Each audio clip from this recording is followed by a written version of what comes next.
Historians have more than enough evidence to conclude that Donald Trump is, by an order of magnitude, the most ignorant person ever to occupy the presidency of the United States and the least intelligent.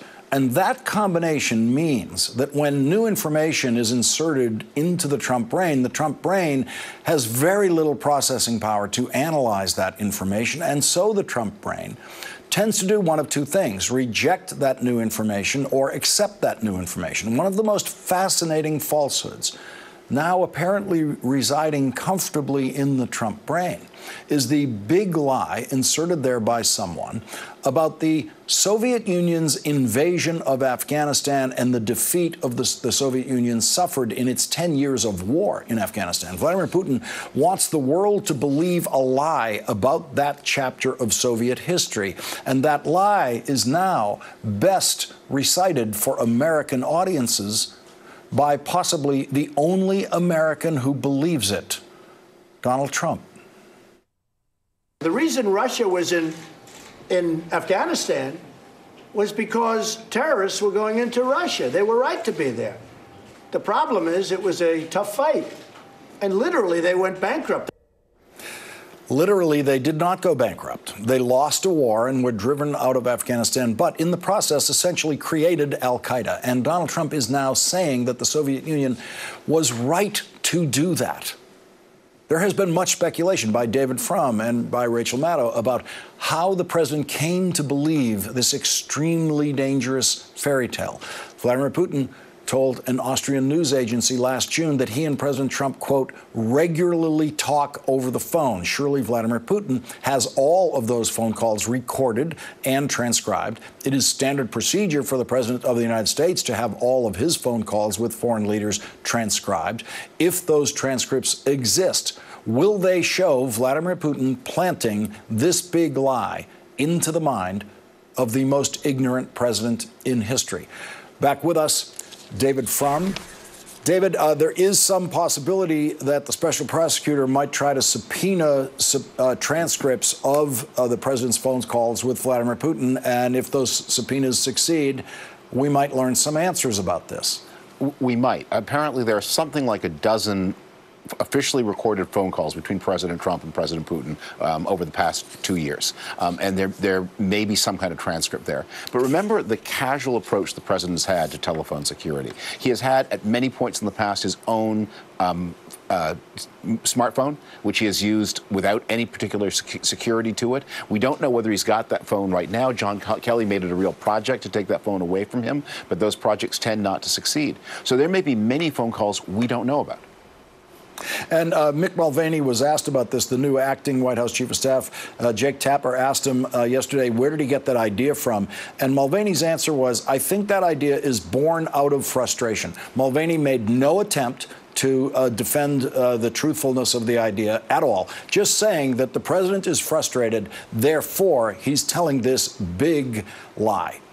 Right. And it is a lie that is that Vladimir Putin in recent days has been particularly anxious to affirm. I mean, the Russians are now trying to re-identify more and more with the Soviet Union and even to defend the Afghanistan war, which is a very unpopular war inside the former Soviet Union. Not all, of course, not all those who fought in Afghanistan were Russians. Many belonged to the other Soviet republics. And Vladimir Putin is also who has said that the collapse of the Soviet Union was the greatest geopolitical tragedy of the 20th century. He is very anxious to blame that war for a failure that was much more inherent in the evil of the Soviet system itself. Let's listen to what Chuck Rosenberg said about this. The President of the United States is echoing directly the line of the Kremlin on a whole bunch of things. And so whether or not it results in an indictment, whether or not it's something we ultimately can see, touch, feel, and hear, this is something that U.S. intelligence officials have to understand. Why is the President saying what he's saying? And, David, U.S. intelligence officials have different methods than the special prosecutor about how to find this out.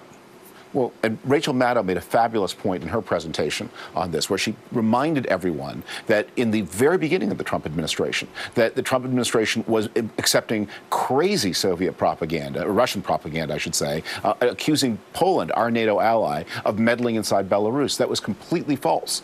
But again, that somehow got into the president's head. And there are other examples, too, where he says things that no one except an RT viewer and the president of Russia would believe.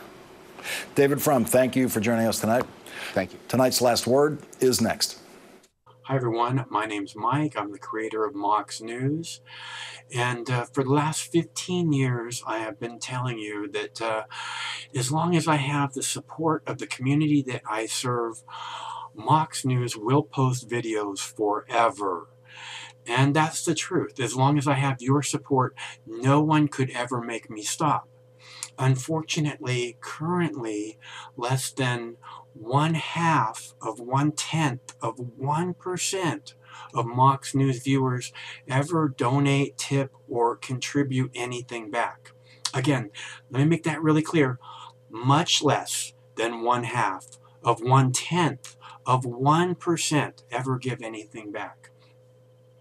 And to those of you who have donated to Mox News, I want to thank you so much, because it's because of your generosity that we have been able to bring attention to important videos that millions and millions of eyes would have never seen. And I think that that's an amazing thing that we've been able to make happen together. And I can't thank you enough for helping me make that happen. So it's not too late. If you'd like to see Mox News covering the 2020 presidential election, if you can't imagine the 2020 presidential election without Mox News, please, there's still time. You can make a difference. It's easy to make a contribution, donation, or tip. You can go to moxnews.com, or in the text body of this video, there are clickable links to the Patreon page or to the PayPal page. And again, it should take less than 2 minutes to make a donation, and your donation can make a big difference. So I thank you all. Stay cool. One of these days this war is going to end, and it would be awesome if Mox News could be there to celebrate that day with you.